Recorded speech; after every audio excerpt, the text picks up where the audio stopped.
Shalom Aleichem. Bapak Yahweh memberkati saudara sekalian. Malam hari ini saya akan menyampaikan satu materi yang saya beri tema dahsyatnya pikiran manusia. Seperti kita ketahui bahwa kejatuhan manusia itu diserang melalui pikiran, saudara-saudara. Saya pernah menyampaikan secara detail bagaimana liciknya kuasa kegelapan itu menyerang Hawa sehingga dia jatuh dalam dosa. Nah, sebagai landasan saya akan bacakan di dalam kitab Iyob atau Ayub pasal 3 ayat 25-26, demikian bunyinya. Sebab hal mengerikan yang aku takutkan, sekali lagi, yang aku takutkan telah menimpa aku, dan yang aku takutkan telah mendatangiku. Sekali lagi, yang aku takutkan telah mendatangi aku. Aku tidak mendapat ketentraman, aku juga tidak mendapat peristirahatan, aku juga tidak mendapat ketenangan, tetapi kekacauanlah yang datang. Saudara yang terkasih, kalau kita lihat di ayat 25, di situ dengan jelas dikatakan bahwa apa yang kita takutkan, apa saja, masa depan hidup saudara itu juga kalau ditakutkan akan terjadi. Wah, besok saya makan apa ya? Betul-betul terjadi, saudara. Nah, indikatornya kalau pikiran kita itu sudah dikuasai oleh energi negatif, itu ada di ayat 26. Di sana kelihatan energinya. Aku tidak mendapat ketentraman, nggak ada ketentraman. Juga tidak mendapat peristirahatan, nggak bisa tidur. Ya. Juga tidak mendapat ketenangan, tetapi kekacauan yang datang, kemerungsung, saudara. Nah, ini kalau orang sudah merasa seperti ini bahaya, saudara. Artinya apa yang membuat dia gelisah, ketakutan, itu yang pasti terjadi. Malam ini saya beritahu saudara, Bapak Ibu saudara yang ada di tempat ini maupun yang ada di rumah masing-masing, seberat apapun tantangan hidup saudara, jangan pernah takut, karena engkau ada dalam genggaman tangan Bapa Yahweh. Sekali lagi saya katakan, jangan engkau takut. Kalau engkau takut, itu berarti saudara sudah mengakses ke energi negatif, dan yang negatif itu pasti terjadi. Nah, saya akan banyak berbincang-bincang tentang masalah pikiran manusia, karena dari pikiran inilah yang bisa membuat orang itu tidak berani maju ke depan menghadapi dunia ini. Akibat dari pikiran juga akhirnya orang disesatkan. Akibat pikiran juga orang bisa dibinasakan. Nah, saya akan berputar-putar di masalah pikiran kita. Saudara yang terkasih, kita harus belajar untuk menjadi damai dalam pikiran kita. Artinya kita ini bisa mengatur pikiran, bukan pikiran yang mengatur kita. Nah, oleh karena itulah Bapak Ibu, coba kita belajar untuk berbincang-bincang dengan pikiran saudara. Kenapa begitu banyak orang ambil jalan pintas? Orang mengalami perceraian, orang mengalami bunuh diri, orang sampai nekat merampok. Ini adalah akibat dari orang yang berdialog dengan pikirannya sendiri, tetapi dilihat dari sisi yang salah. Kira-kira sampai di sini saudara bisa paham?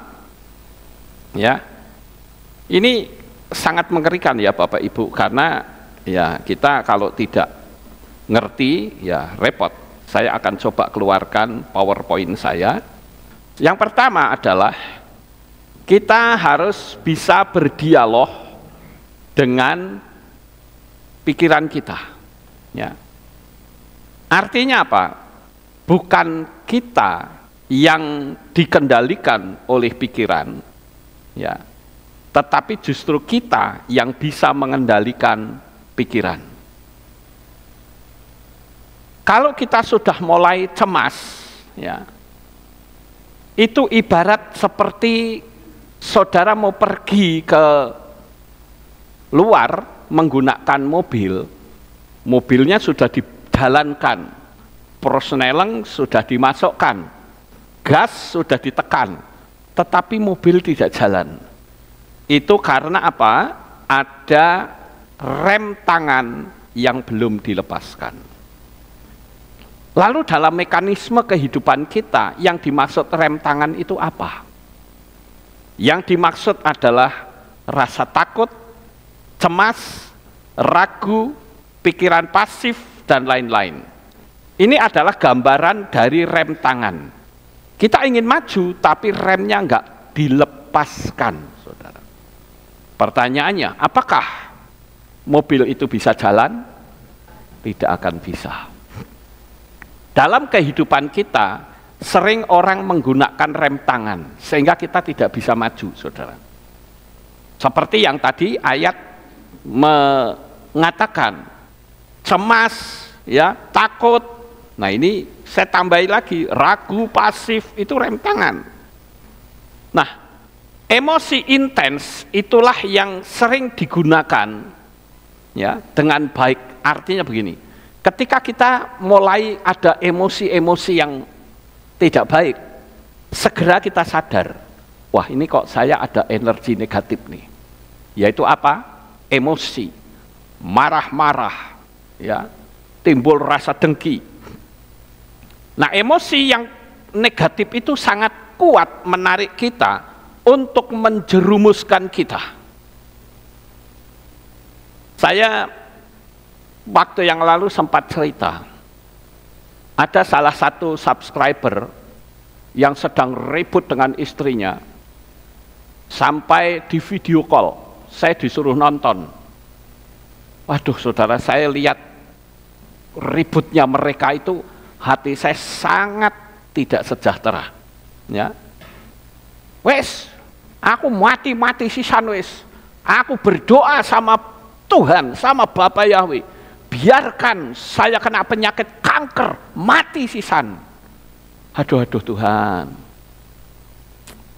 Saya cuma berkata, Roh Kudus tolong. Sudah Pak Lukas, jangan saya didoakan yang baik, doakan saya biar mati hari ini. Aduh Tuhan. Ngeri sekali saudara. Ya. Nah, dia tidak menyadari bahwa ketika sedang emosi diaduk-aduk, itu alam bawah sadar itu terbuka. Pikiran kita itu terbuka. Dan itu akan membawa satu dampak yang luar biasa. Kenapa tadi saya katakan, ya, bahwa kita perlu berdialog dengan baik dengan pikiran kita. Karena seringnya kita berdialog, maka kita akan bisa mengendalikan pikiran kita. Seperti saudara ketahui bahwa saya sering mengatakan ada yang namanya pikiran liar.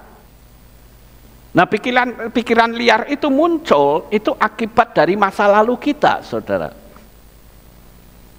Oleh karena itu, hal yang kedua, lepaskan rem tangan. Nah, ini yang bisa membuat kita maju ke depan. Saya ketakutan, saya bingung adanya inflasi begini begitu. Kebanyakan mereka selalu berorientasi di masalah materi. Tetapi sekali lagi saya katakan, kalau kita khawatir, sama seperti kita mengangkat tuasnya rem tangan. Lalu yang jadi pertanyaan bagi kita adalah, lalu di mana kekuatan Tuhan kalau begitu? Apakah betul Tuhan itu akan membiarkan kita kelaparan? Tidak, saudara. Sekali lagi saya katakan, Tuhan kita Bapak Yahweh itu hidup. Dia maha kuasa. Lawang burung-burung di udara saja diberi makan kok. Betul nggak Bapak Ibu? Apalagi kita sebagai manusia. Jadi ini sangat penting untuk kita belajar mengendalikan pikiran. Jangan kita mengangkat tuas rem tangan. Aku khawatir. Terus Tuhanmu di mana? Enggak ada. Apakah kamu jalan sendiri? Tidak, saudara. Saya katakan sekalipun engkau ada di titik nadir yang paling bawah, Dia selalu ada bersama kita. Dan selama Tuhan ada bersama kita, percayalah, Dia tidak akan meninggalkan kita. Yang ketiga adalah repetisi atau pengulangan. Saya di situ gambarkan sebuah lingkaran cahaya putih. Repetisi atau pengulangan yang terus-menerus diucapkan, itu akan masuk ke alam bawah sadar. Kenapa ada orang yang hidupnya selalu susah, sementara orang lain hidupnya dengan sangat mudah, bahkan menjadi kaya, makmur, sehat? Karena bisa jadi saat anak ini kecil, orang tua sering memperlakukan dengan ucapan-ucapan yang selalu diulang-ulang, itu masuk ke alam bawah sadar. Kamu bodoh, kamu malas, kamu miskin, terus diulang-ulang saat kecil. Maka itu masuk ke alam bawah sadar. Anak yang sering dibentak-bentak pun itu sangat berbahaya, saudara. Saya mempelajari tentang ilmu pikiran ini sangat menakutkan. Karena ketika anak itu dibentak-bentak terus, apalagi dengan kalimat-kalimat kutukan seperti kamu bodoh, kamu malas, kamu miskin, dan lain-lain, itu masuk ke alam bawah sadar, dan teriakan-teriakan orang tua kepada anak itu akan membuat sel-sel kelembutan di anak itu mati, saudara. Karena sering dibentak-bentak. Pernah nggak saudara menemukan seorang anak ketika dia sering dibentak, kalau dia melakukan sesuatu yang tidak sesuai dengan apa yang menjadi keinginan orang tua, dikasih tahu secara lembut tidak bisa, harus dibentak. Pernah ketemu seperti itu? Itu artinya sel kelembutan anak itu sudah banyak yang mati. Jadi yang bisa bekerja adalah sel-sel kekerasan, saudara. Saya itu termasuk dulu orangnya penakut, saudara. Saya nggak pernah berani berkelahi. Saya termasuk orang Jawa bilang tuh jirih, takut gitu loh. Tapi karena terus dibully, akhirnya apa? Kelembutan saya menjadi hilang. Yang ada, ya wes ayo duel-duel, yang mati-mati sisan. Begitu, saudara. Itu artinya apa? Artinya repetisi, pengulangan itu mengubah karakter manusia. Kita harus berhati-hati, Bapak Ibu. Ini berbicara tentang pikiran. Ayo sekarang coba kita renungkan. Berapa banyak kita suka membentak-bentak anak kita. Makanya orang dewasa sekali dibentak pasti putus hubungan. Betul nggak Bapak Ibu? Halo? Kita deket gini ya, sekali waktu dibentak gitu, pasti putus hubungan. Nah ini bicara tentang apa? Orang tua itu sudah dilingkupi juga dengan gengsi. Apalagi dia merasa kedudukannya tinggi, sekali dibentak pasti akan putus hubungan. Hubungan persahabatan pasti bubar, saudara. Kemudian yang keempat, kita harus belajar untuk menghindari komunitas yang tidak baik. Saya ambil contoh misalnya, orang tua menjadi terkejut saat anaknya sekolah. Kenapa tiba-tiba anak saya kok bisa ngomong jorok? Kenapa kok tiba-tiba anak saya kok omongannya kasar? Kenapa orang yang katanya lebih rohani kok kalimatnya seperti itu? Ini akibat apa? Komunitas yang tidak baik, saudara. Saya harus menyampaikan ini berkenaan dengan materi saya tentang komunitas ini. Kenapa orang yang katanya lebih rohani dan tiap hari melakukan sakramen perjamuan kudus, kelakuannya berubah, bukan kudus, tetapi malah jadi tukang fitnah, kalimatnya kasar, kerjanya hanya jadi reporter keburukan orang yang tidak dia lihat, karena ada dalam komunitas dan figur gurunya memiliki spirit yang sangat jahat.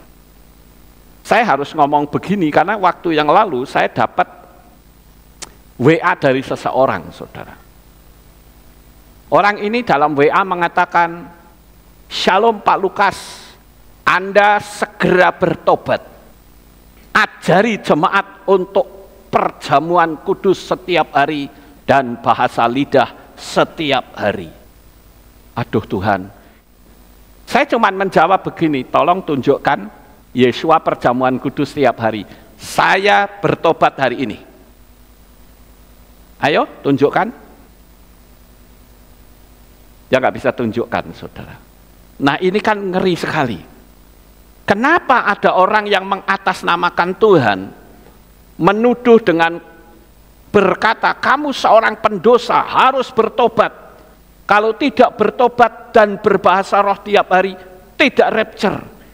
Ini kok kerjanya jadi memfitnah sekarang, nekat loh mereka. Kenapa? Karena komunitas yang seperti itu, saudara. Tuhan bicara kepada saya, segera sampaikan kepada Pak Lukas, suruh bikin perjamuan. Kalau tidak, akan dimusnahkan itu KPI. Saya bilang, hari ini oke saya bertobat. Tapi tunjukkan dulu ayatnya. Di manakah Yesua perjamuan kudus setiap hari? Gampang kan? Wong saya orangnya gampang kok, saudara. Saya orangnya mudah untuk diatur. Ya.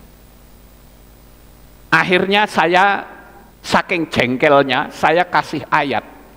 Coba tolong baca ayatnya ya. Saya bacakan untuk saudara.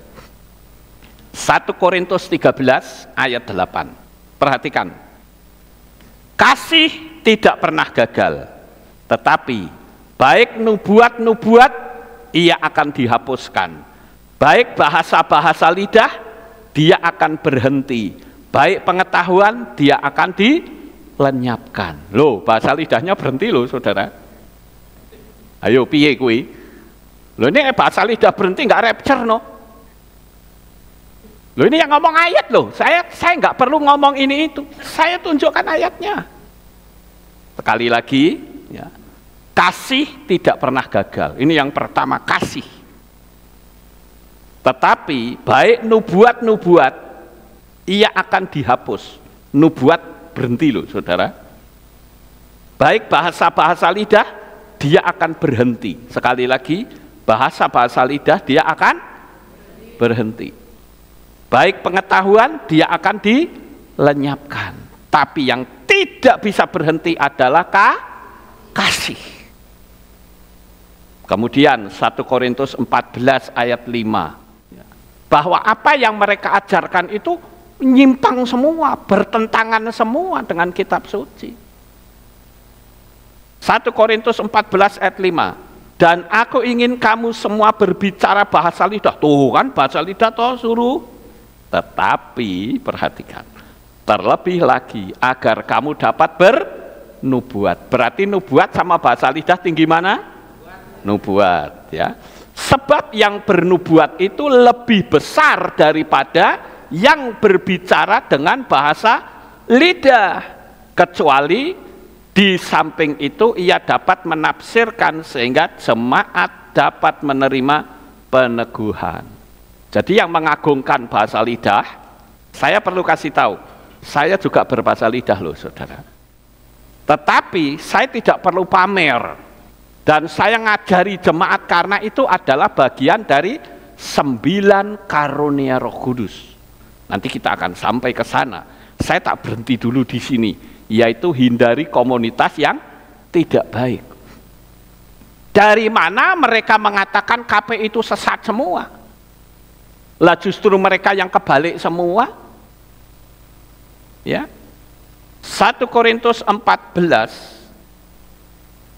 ayat yang ke-13.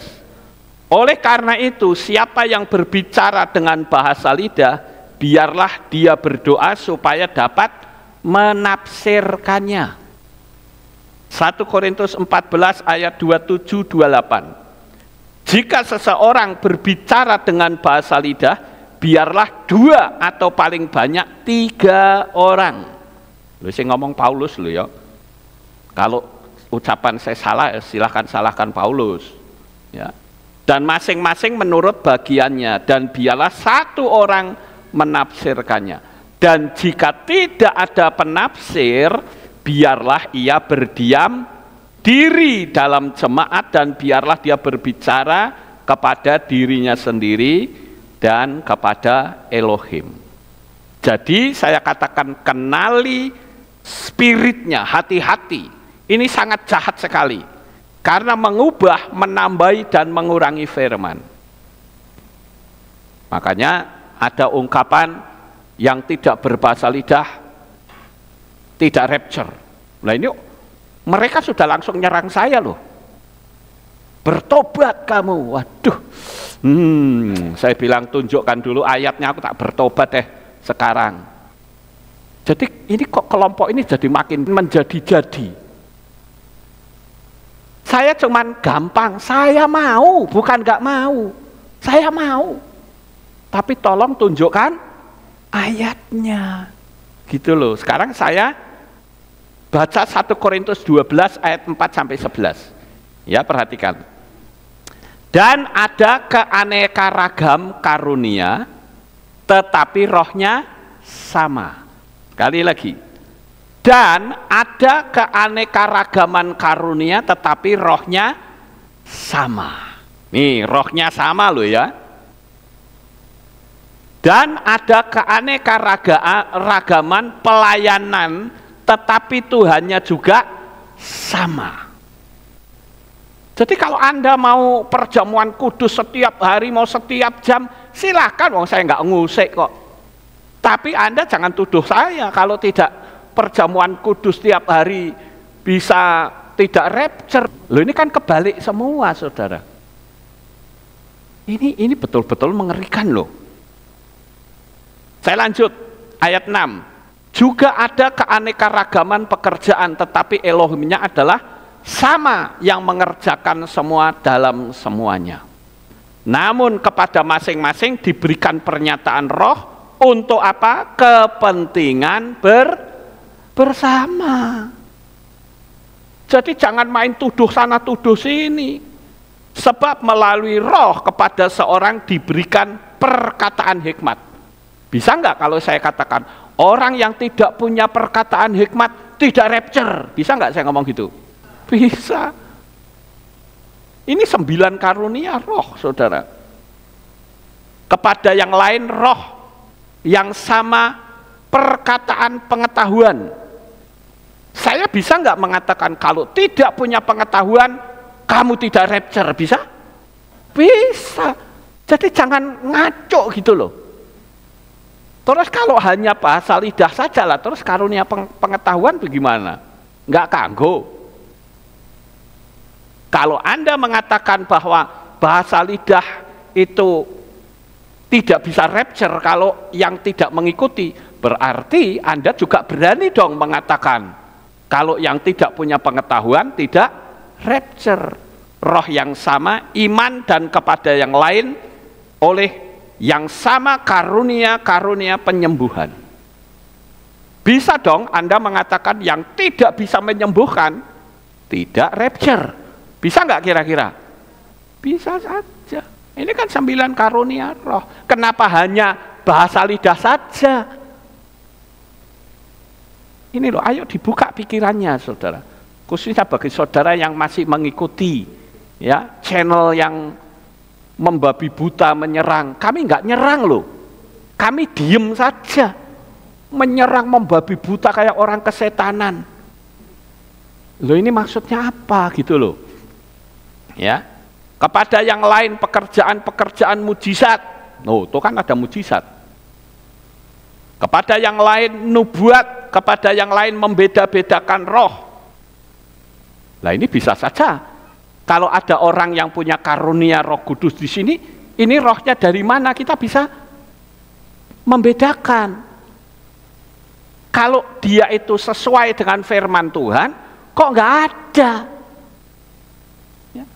Dan kepada yang lain jenis-jenis bahasa lidah, dan yang lain menafsirkan bahasa lidah. Namun roh yang satu dan yang sama mengerjakan semuanya itu dengan membagi-bagikan kepada masing-masing sendiri seperti yang dia maksudkan. Dia itu Tuhan. Jadi kalau orang tidak diberi karunia bahasa roh oleh Tuhan, apakah berarti orang itu tidak rapture? Ya nggak bisa begitu saudara. Ini betul-betul di zaman akhir saya katakan hati-hati. Mereka berusaha untuk mengeluarkan orang-orang yang ada di tudung KPI, tudung pendosa katanya. Wah ini kan parah banget saudara. Ini orang, sekarang saya bacakan lagi ya. Tidak perjamuan kudus, tidak rapture. Nah ini saya bacakan 1 Korintus 11 ayat 27 sampai 29. Jadi tidak boleh tabrakan teologiannya ini. Karena itu siapa yang makan roti itu maupun minum cawan Tuhan dengan cara yang tidak layak, dia menjadi bersalah terhadap tubuh dan darah Tuhan. Cara yang tidak layak. Ini baru cara loh. Apalagi kalau perjamuan kudusnya tiap hari harusnya super kudus, betul enggak Bapak Ibu? Tiap hari sakramen, tiap hari sakramen.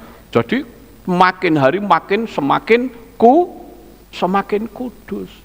Tapi kalau tiap hari sakramen perjamuan kudus, lalu buahnya itu menghina, mencaci maki sesama pengagung Bapa Yahweh loh. Ada orang yang baru percaya kepada Bapa Yahweh saja, dia bilang ini channel kok nggak punya etika. Ya saya bilang ya wes nilaian sendiri, silakan Anda nilai. Dia bilang Pak Lukas diem saja, nggak usah nyerang. Loh saya tidak nyerang. Kalau hari ini saya mau luruskan supaya orang-orang itu tidak dibodohin, ya. Nah, saya baca lagi. Namun biarlah orang menguji dirinya sendiri, dan dengan demikian biarlah ia makan roti itu dan minum dari cawan itu. Sebab siapa yang makan dan minum dengan cara yang tidak layak, ia makan dan minum penghukuman bagi dirinya sendiri, karena tidak membedakan tubuh Tuhan. Ini ngerti loh saudara. Ya. Ini baru cara yang tidak layak, apalagi jika mulutnya kotor, lason hara, memusuhi. Itu kira-kira layak enggak? Tidak, itu penghinaan. Betul, itu penghinaan kepada Tuhan saudara. Serang terus, kumpul, serang, kumpul lagi, serang lagi, perjamuan lagi, kudus lagi. Terus seperti itu. Maaf saya harus ngomong begini, sebab banyak orang yang tidak paham, sehingga oh iya ya Pak Lukas kesalah karena dia tidak perjamuan kudus tiap hari, ya keluar daripada di Aleftal. Wah iso-iso rapture. Makanya saya harus ngomong gitu loh. Ini wujud kenapa? Karena kalau orang kakinya diinjek mesti akan teriakan gitu saudara ya. Jadi saya pesankan di sini ya, kalau saudara dibombardir, karena mereka langsung nyerangnya ke pribadi saudara, kemana-mana dia serangnya pribadi. Kalau tidak bisa menyerang secara teologis, ya serang pribadinya. Itu nanti saudara akan diserang terus. Abaikan saja dan tidak usah dibalas. Ini instruksi dari saya. Jangan dibalas. Ini berkenaan dengan apa? Bicara pikiran. Ini baru masalah perjamuan dan masalah bahasa lidah. Ingat tadi, bahasa lidah akan berhenti, saudara. Lah nek bahasa lidah berhenti berarti sudah tidak ada rapture lagi nek ngono. Ya tidak begitu, saudara. Terus muncul lagi, saya harus ulang-ulang karena memang yang namanya repetisi, ya, pengulangan itu bisa masuk. Saya harus lakukan pengulangan ini untuk mendoktrin saudara untuk ada dalam jalurnya kitab suci. Baptisan kalau tidak ngambang tidak selamat. Mana ayatnya? Mana ayatnya? Enggak ada. Jadi sekarang ini kuasa setan berusaha untuk menyampaikan sesuatu yang nampaknya rohani. Roh Kudus bicara, orang harus dibaptis ngambang. Nah, coba, berani enggak? Baptis ngambang, tangannya jangan cepaplang kayak begini. Ayo, tapi turun, mesti kelelep, saudara. Ini bahaya loh, jangan sampai kita mau dibodohin. Ya. Sekarang muncul lagi, baptis ditenggelamkan 7 kali. Ada, saudara. Aduh Tuhan, ini fenomena apa ini? Ya, baptis harus ditenggelamkan 7 kali. Ini mana ayatnya? Kalau Naaman itu bukan baptisan itu pentahiran. Dan pentahiran itu tidak ada mediatornya. Beda dengan baptisan. Kalau baptisan kan Yesua dibaptis oleh Yohanan. Tapi Naaman tidak ada mediatornya. Tenggelamkan diri saja sampai 7 kali. Ini saya lihat fenomena akhir zaman ini betul-betul menakutkan, saudara. Hanya dengan menggunakan sistem komunitas. Baptis peneguhan. Orang sudah dibaptis nama Yahweh loh. Masih belum sah juga. Ini gimana ini? Ayatnya di mana? Sekarang harus ada baptis peneguhan. Aduh Tuhan, saya pengen belajar loh, kalau memang ada ayatnya. Saya sepanjang membaca nggak pernah ada ayatnya yang baptis peneguhan. Nah kalau nggak ada terus sumbernya dari mana? Ya dari dia sumbernya. Kemudian Torah tidak berlaku. Loh nek Torah tidak berlaku, berarti apa yang Yesua lakukan salah dong. Yesua itu Torah kehidupan loh. Torah tidak berlaku, jangan terima perpuluhan. Perpuluhan itu adalah Torah, jangan duitnya mau, Torahnya nggak mau. Lah ini kan curang namanya, saudara. Yang berikutnya, yang kelima, lakukan relaksasi pikiran dan hati. Artinya, seringnya kita ada dalam keheningan, ibadah, berdoa, dan lain-lain akan mendatangkan energi positif. Inilah yang bisa mengubah pikiran sadar menjadi lebih baik, Bapak Ibu. Yang sekarang itu orang suka nyebut gambaran begini tuh healing namanya. Padahal healing itu kan artinya penyembuhan ya. Healing itu diambil dari kata heal, artinya menyembuhkan. Tapi ya sudahlah, itu istilah umum, nggak salah. Menyembuhkan apa? Menyembuhkan batin. Yang mungkin rodok berdedek dengan si A, si B ya, sering-seringlah nyantai, relaksasi. Ya. Kemudian yang berikutnya, yang keenam, yaitu upaya sabotase pikiran liar. Saudara yang terkasih, yang namanya sabotase itu berusaha disembunyikan. Seperti misalnya saya mau menyabotase pesawat. Saya bagaimana berpikir caranya supaya saya lolos dari sensor. Begitu saya masuk, orang tidak akan mengetahui kalau saya membawa senjata untuk sabotase pesawat. Begitu sudah sampai ke dalam, ya saya akan sabotase biar pesawatnya itu terbakar. Sama seperti cara kerja setan. Cara kerja setan itu berusaha untuk apa? Menyabotase dengan menggunakan pola pikir bawah sadar. Misalnya saat kecil pernah dilukai hatinya oleh orang kaya, setelah dewasa orang ini akan anti dengan orang kaya. Dan dia akan menjadi tidak kaya. Sampai di sini paham, saudara? Karena waktu kecil itu dihina, dicaci maki oleh orang kaya, sehingga ketika dewasa dia punya image, punya bayangan. Itu yang namanya sabotase di pikiran bawah sadar. Sehingga saudara tidak mungkin jadi kaya karena alam bawah sadar saudara itu sudah mengunci. Saya ingin kaya, tetapi alam bawah sadar saudara tidak bisa. Lalu apa yang harus kita lakukan? Yang harus kita lakukan adalah lakukan pemrograman ulang. Nah ini saudara, kalau saudara ingin maju, lakukan pemrograman ulang. Jadi kalimat-kalimat najis, kalimat-kalimat yang kotor, lason hara itu harus dimusnahkan sama sekali. Makanya saya mengajarkan kepada saudara di sini, jangan lakukan serangan balik, apalagi nyerang pribadinya, jangan. Sampai di sini paham Bapak Ibu? Biarkan mereka nyerang, membabi buta, wah sak kemenge, sampai wudele mencong sekalipun, biarkan saja. Yang penting kita tidak melakukan serangan balik.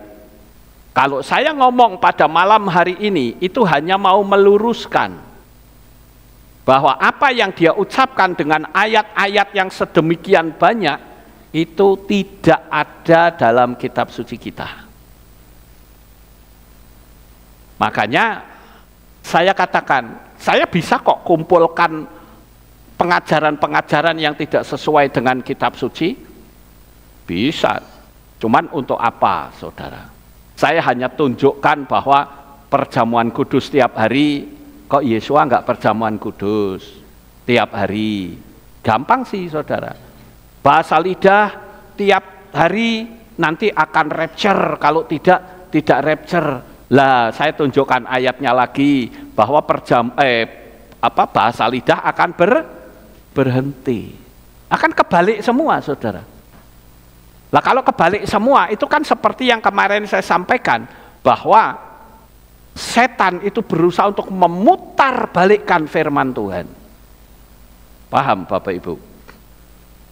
Jadi lakukan pemrograman ulang pikiran bawah sadar.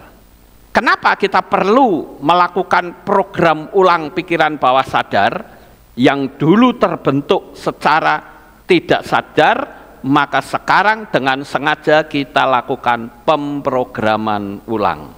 Ya. Nah, ini yang penting Bapak Ibu.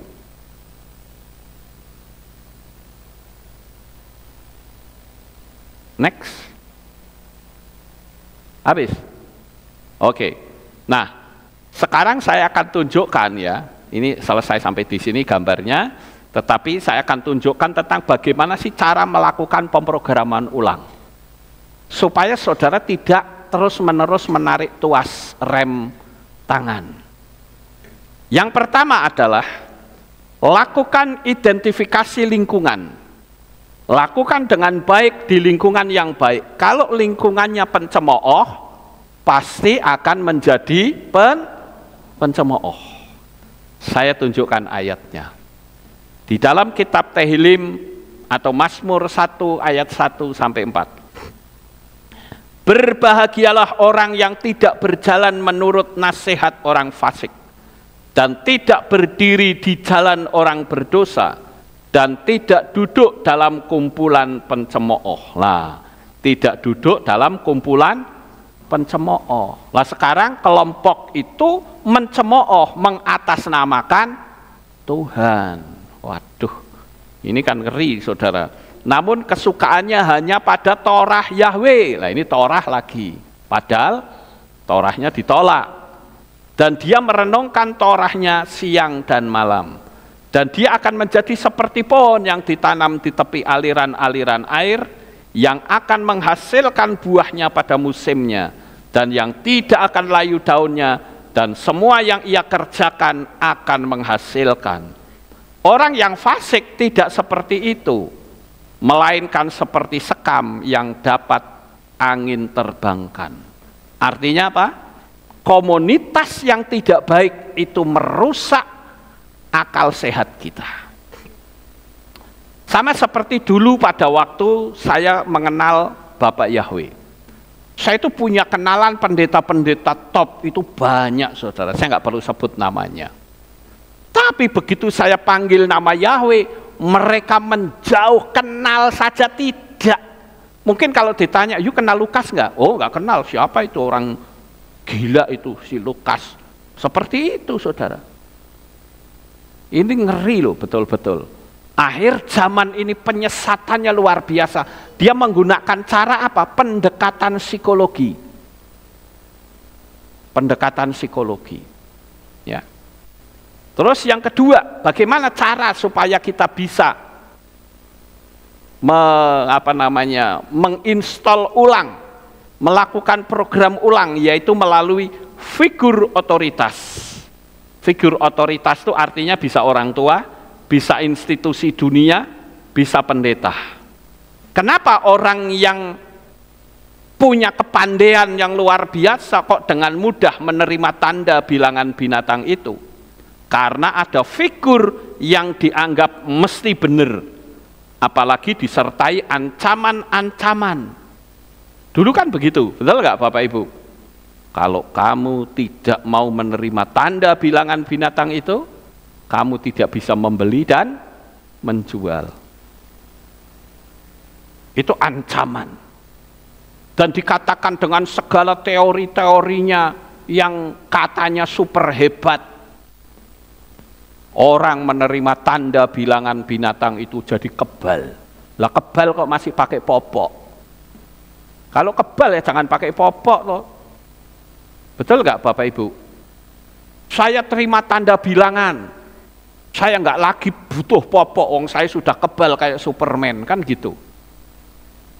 Tapi faktanya masih pakai popok juga lah. Terus kekebalannya di mana? Apa bedanya dengan orang yang tidak menerima tanda itu? Kira-kira sampai di sini paham nggak Bapak Ibu? Saya harus memberitahu seperti ini berkaitan dengan kegiatan pikiran. Karena banyak orang sekarang ini dipelesetkan dengan berbagai macam cara dengan menyerang pikiran. Oh iya, wah bahaya ini kalau di tempatnya Pak Lukas seorang rapture, wah ngawur itu Pak Lukas cerita-cerita rapture, orang rapture dewe. Makanya saya perlu menyampaikan secara firman Tuhan. Betul nggak dia ngomong tidak rapture? Nyatanya kan tadi kita baca nggak ada saudara. Betul nggak? Saya ulang-ulang ini supaya masuk ke alam bawah sadar saudara. Kemudian yang ketiga, yaitu repetisi atau pengulangan. Seperti yang tadi sudah saya katakan, kenapa nama Arab dan Yunani begitu sulit untuk bisa keluar dari pikiran manusia? Betul kan saudara? Dari dulu sampai orang bilang, lah dari dulu sudah nama itu, apalagi ada mujizat. Tidak bisa, sekali itu ya itu. Karena apa? Sudah masuk ke alam pikiran bawah sadar. Zaman sekarang pun masih ada loh orang yang masih pakai popok. Walaupun dulu juga nggak ada apa-apa. Buktinya saya nggak pakai popok, nggak mati-mati juga. Ini kita harus sadari, saudara. Kita itu sedang berurusan dengan dunia yang tidak kelihatan mata. Ya. Jadi kita harus belajar untuk mengenali spirit yang ada di balik itu semua. Pengulangan itu luar biasa. Sama seperti kalau kita bicara pengulangan. Kalau saudara terus-menerus berkata, saya mampu, saya layak, saya bisa, saya hebat, saya kaya raya. Bisa terjadi? Bisa. Pengulangan loh saudara. Ayo, berapa banyak di antara kita ketika bangun pagi, terima kasih Tuhan saya kaya raya. Terima kasih Tuhan saya pandai. Ayo, berapa banyak kita yang seperti itu? Saya tadi berbicara dengan seorang dosen teologi ya. Saya katakan, kadangkala kita memperlakukan uang saja sudah salah. Kita harus tahu bahwa uang itu energi. Kalau kita mau membelanjakan uang, bicaralah sama uang itu. Saudara katakan, hai uang, aku belanjakan kamu ya, aku lepaskan kamu. Tapi suruh teman-temanmu untuk datang, ngisi dompet saya. Seperti itu saudara. Saya juga katakan coba, kalau kita naruh uang di dompet, uang itu energi. Kepala-kepala semua, jangan dibolak-balik, dijungkir balikkan. Itu secara hukum alam semesta nggak bisa seperti itu. Berapa banyak di antara kita, kalau kita membelanjakan uang, nggak pernah kita ajak bicara uang itu. Tapi saya ngajari. Kalau orang bilang, loh kok ya uang edan? Jawabnya gampang, nggak apa-apa, edan tapi sogeh. Loh betul nggak Bapak Ibu? Betul nggak? Apa lebih baik saudara dibilang, oh ini orang normal, tapi miskin. Apa lebih baik saudara dibilang uang gendeng tapi sogeh? Ayo, milih mana? Kalau saya lebih baik dionekke gendeng tapi soge. Kaya, betul nggak Bapak Ibu? Coba lakukan repetisi pengulangan. Saudara kekurangannya ada di mana? Lakukan pengulangan itu. Saya punya rumah sendiri, terima kasih Bapak Yahweh.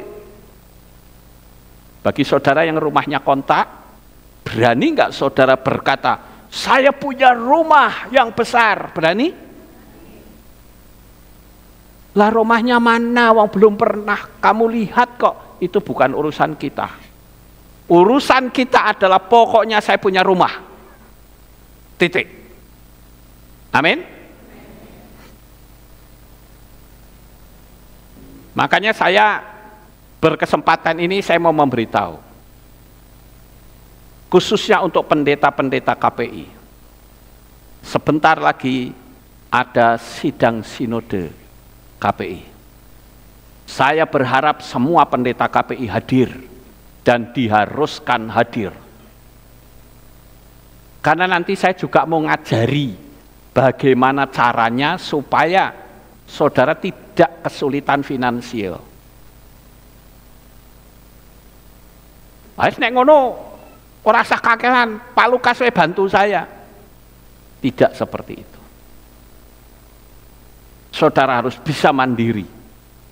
Saya tidak mau kasih ikan, tapi saya mau kasih engkau pancing atau jala. Dikasih jala mau enggak? Kalau saudara dikasih jala mau? Mau. Enggak perlu saya ngandalin si A si B, jala sendiri saja, ikannya banyak kok. Alam semesta ini kan tidak terbatas. Pernah nggak ketika saudara masuk ke kamar, saudara berkata terima kasih Tuhan, engkau kasih saya rumah. Saya setiap kali naik ke atas, saya selalu bersukacita dan bersyukur saudara. Saya bilang saya pegangan yang buat tangan itu saya pegangan sambil naik, saya bilang Tuhan terima kasih. Engkau memberkati saya dengan pastori seperti ini. Saya bersyukur. Ketika saya duduk sendirian malam hari, saya katakan, Tuhan terima kasih. Saya dulu nggak punya apa-apa. Tuhan terima kasih. Saya orang yang bodoh, tapi Tuhan buat saya seperti ini. Saya terima kasih saya bisa pergi ke luar negeri berulang kali. Itu rasa syukur, itu akan menarik berkat dan mujizat bagi kita. Ayo kita belajar untuk kita ngerti bahwa pikiran kita itu bisa menembus ke dunia yang tanpa batas. Ya. Jadi kita perlu terus-menerus berlatih supaya kita memahami akan kebenaran firman Tuhan. Itu yang disebut dengan repetisi atau pengulangan. Sekarang saya mau tanya, saudara yang pakai logika, nama sesembahan yang dulu dalam dunia kekristenan salah atau benar? Salah atau benar? Salah. Tapi kenapa orang tidak bisa mengubah? Karena adanya repetisi. Sejak dari sekolah minggu saya sudah seperti itu. Saya bersyukur saudara. Saya diberitahu oleh banyak orang, video saya itu ada di channel Muslim. Dan mereka mendukung luar biasa pemulihan nama kudus Bapak Yahweh. Nanti sekali waktu saya share di grup, ya, di grup Kehilat Aleph Tau. Bukti bahwa channel saya itu banyak beredar di kalangan Muslim. Termasuk saya yang mengatakan bahwa tanda bilangan binatang itu tidak boleh ada dalam tubuh kita. Itu pun beredar, bahkan beredar di Aceh.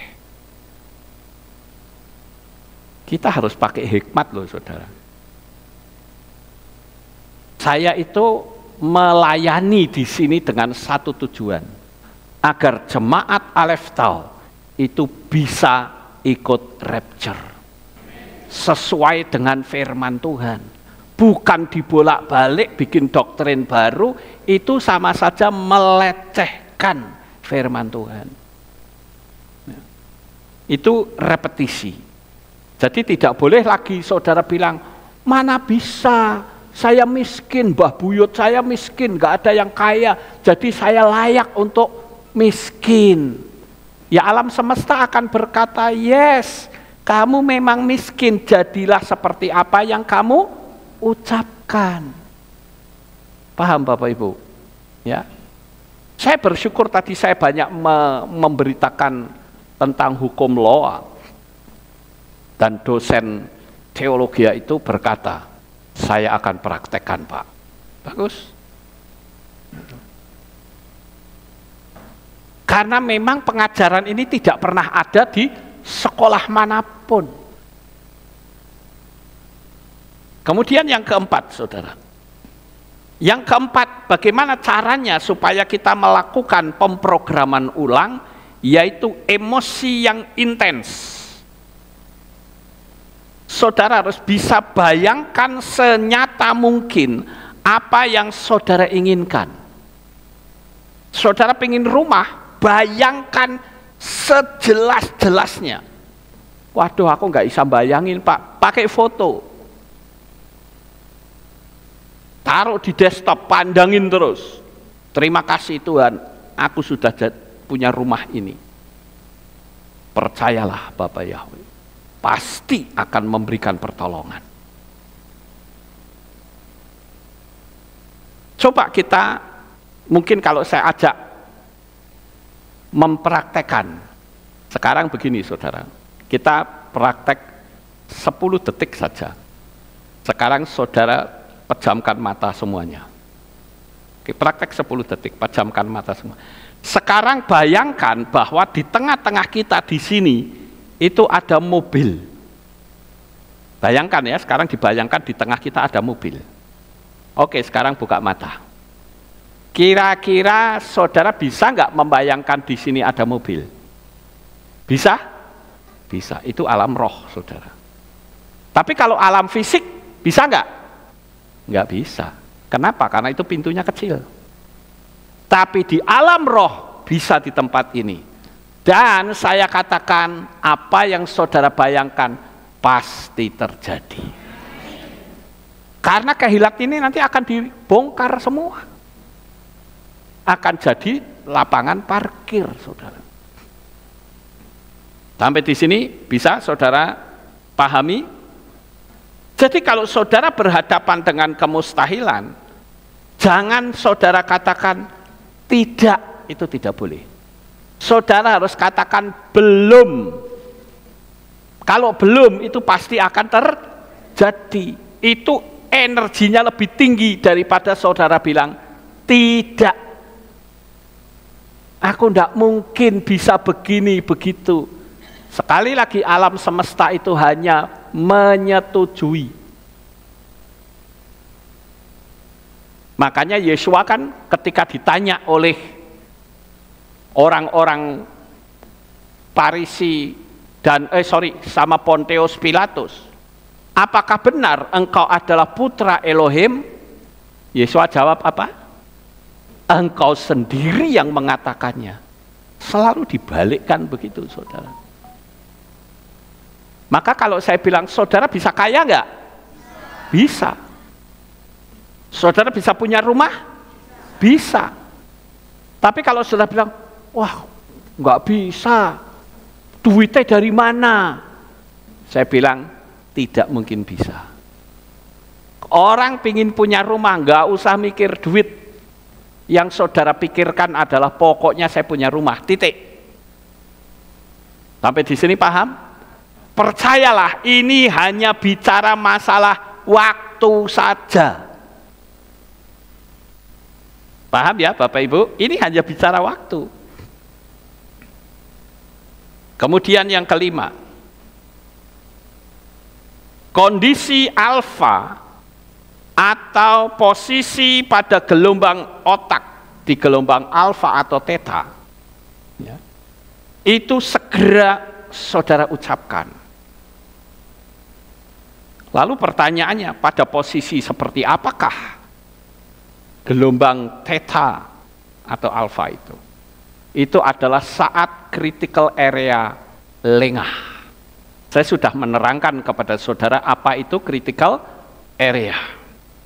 Yaitu saat apa? Saat berdoa, saat meditasi, saat mau tidur, saat bangun tidur, saat emosi sedang diaduk-aduk. Lalu ada pertanyaan lagi, mau sampai berapa lama Pak? Apakah itu 1 bulan penuh? Apakah itu hanya sehari saja? Saya katakan, saya tidak tahu. Karena tiap-tiap manusia itu punya energinya masing-masing. Ada orang yang energinya kuat, baru dia mengucapkan 1 kali, 2 kali, 3 kali langsung jadi. Tapi ada yang masih dilingkupi oleh tadi saya nyebutnya dengan istilah pikiran liar, mindset yang salah, itu akan menjadi lama, saudara. Tapi kalau saudara punya mindset yang kuat, meyakini, apalagi saudara yakin bahwa aku tidak sendiri, aku di sini bersama dengan Tuhan, dan Tuhan pasti melindungi, menjagai saya, dan memberkati saya, akan lebih cepat. Ini yang harus kita pahami, Bapak Ibu. Tapi selama kita tidak memahami akan hal ini, maka saudara akan berlama-lama. Terlebih lagi kalau sampai saudara itu memiliki mindset yang salah. Sekarang kalau misalnya saya berkata, ayo kita ke Israel, jawab saudara bagaimana? Duitnya Pak, ora ono, uangnya mana? Ya selesai sudah. Ya sudah, selesai. Tapi kalau saudara jawab, iya saya mau, pasti jadi. Caranya bagaimana? Itu bukan urusan kita. Itu urusannya alam semesta. Karena Tuhan itu bekerja dalam hukum sistemiknya sendiri. Dan dia tidak akan keluar dari jalur hukum sistemiknya. Ini adalah saya katakan permainan pikiran manusia. Karena saya katakan bahwa pikiran itu adalah doa. Saudara setuju? Pikiran adalah doa. Selama pikiranmu itu tidak baik, ibarat engkau memohonkan hal-hal yang tidak baik. Tetapi selama saudara berpikir hal-hal yang positif, saudara berpikir hal-hal yang hebat, maka doa saudara adalah menjadi orang hebat. Yesua mengajarkan, kasihilah musuhmu. Jadi sekalipun kita diserang dengan membombardir, membabi buta, semau gue, kita tidak boleh memusuhi. Paham Bapak Ibu? Tidak boleh memusuhi. Biarkan mereka menyerang. Kenapa? Karena itu ibarat seperti orang kalau menyerang orang lain, itu ibarat seperti menggali kuburnya sendiri. Nanti kalau sudah pas kuburnya tergali, ya tinggal nyemplung ke situ. Kita harus ikuti saja apa yang firman Tuhan ajarkan. Kasihilah musuhmu, berilah dia makan jikalau dia lapar. Kalau saudara dimusuhi orang, kemudian musuh saudara minta makan sama saudara, mau dikasih atau tidak? Kasih. Atau kita akan ngomong, mati sisan wae kowe. Ya. Ora usah mangan. Ngelih ya wis karepmu, gitu. Tidak bisa, saudara. Kita harus mengikuti apa yang firman Tuhan katakan. Kasihilah musuhmu, berilah dia makan apabila dia lapar. Jadi apa yang saya sampaikan dengan konsep pikiran ini, kita harus mulai belajar untuk mendeteksi. Ini aku kok pikirannya jadi negatif banget. Ya itu berarti saudara sudah kejebak. Apakah dengan membombardir, membabi buta itu, saya ngamuk-ngamuk, tak telepon orangnya, tak balas intimidasi? Tidak. Dan amanlah bagi yang membombardir, karena saya tidak mungkin melakukan pembalasan. Atau saya bawa ke jalur hukum. Aman, percaya saja. Saya hanya berkata apa? Terima kasih Tuhan. Kalau saya akan dijadikan sama dengan engkau. Yesua itu ada salah enggak menurut saudara? Tidak, tapi dia difitnah bukan? Dia ditelanjangi bukan? Dia dipermalukan bukan? Tapi apakah Yesua itu melakukan pembalasan? Tidak. Yesua tidak melakukan pembalasan. Jadi saya katakan, oh mungkin Tuhan sedang memakai mereka jadi Yudasnya, jadi pengkhianat-pengkhianatnya, kan begitu saudara. Jadi saya harus tetap selalu bersyukur. Dengan kita bersyukur hati kita nyaman, tidur juga enak. Saya bisa tidur 10 menit tidur, bahkan nggak sampai. Begitu saya sudah ini gampang tidur. Maka banyak orang yang tidak bisa tidur, yang dinamakan insomnia. Gelebak sana, gelebak sini, gelebak sana. Kalau saya mah nggak mikir, pengen tidur ya tidur saja. Jadi inilah yang saya katakan, kita sedang belajar untuk kita memprogram ulang. Sehingga kalau pikiran saudara baik, hasilnya hidup saudara akan menjadi baik. Kalau ucapan saudara baik, maka apa yang saudara ucapkan mengandung kekuatan, energinya tinggi, saudara. Sampai di sini paham, Bapak Ibu? Ya, jadi biarlah orang-orang di sekitar kita memusuhi kita, kita hanya berkata, pembalasan itu adalah haknya Tuhan. Amin. Sukses besar untuk saudara. Bapak Yahweh memberkati. Haleluya.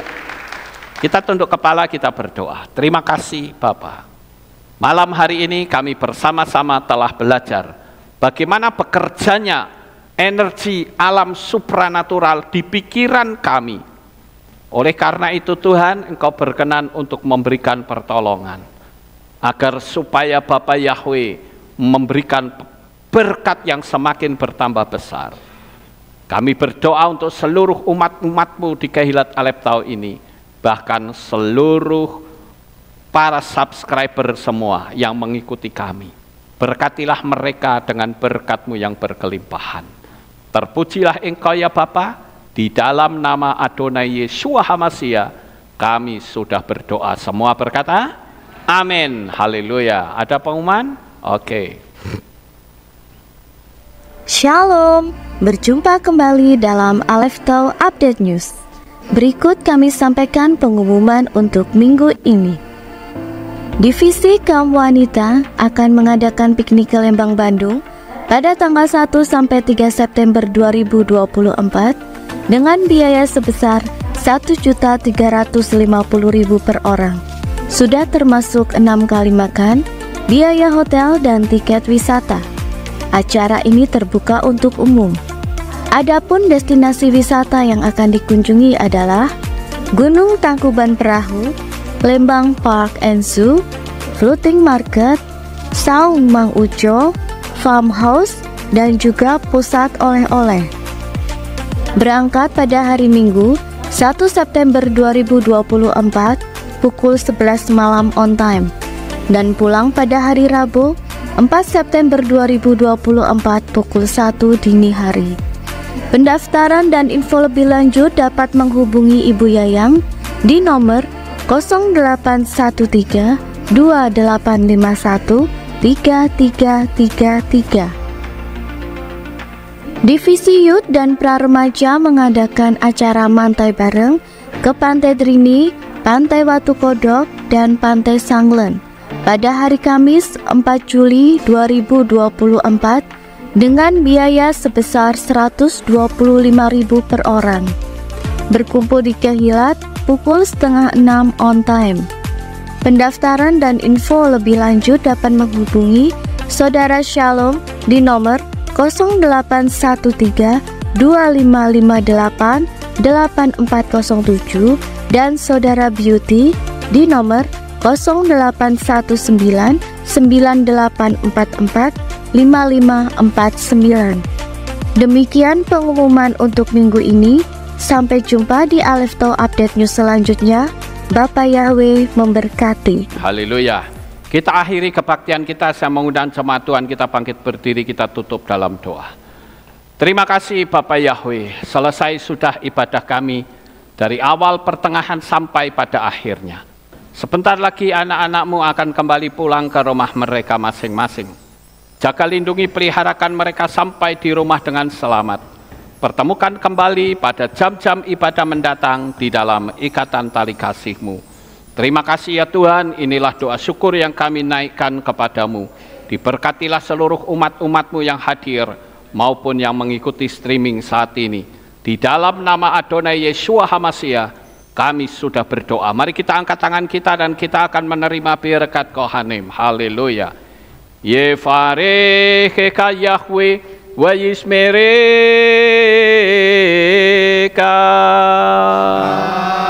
Amen. Ken yehi rasa. Yair Yahweh panau eleka vichuneka.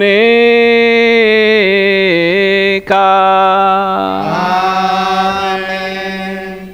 Ken yehi rasa. Yesa Yahweh panau eleka Wayashem leka shalom. Amen. Ken yehi rasa. Baruk ata baer ufaruk ata besareh. Engkau akan diberkati di kota dan kau akan diberkati di ladang. Amin. Baruk peripit ne khaufriyat patka ufri fahem teka shekar ala peka wa esterochonika.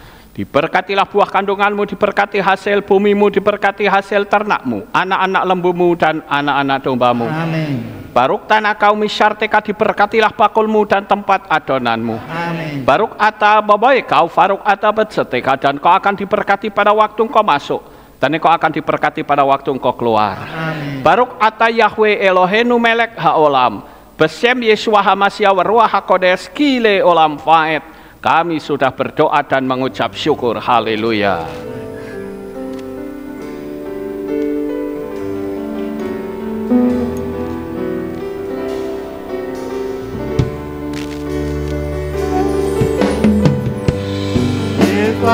Yevarechecha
Amin, selamat ulang, Bapak Yahweh memberkati.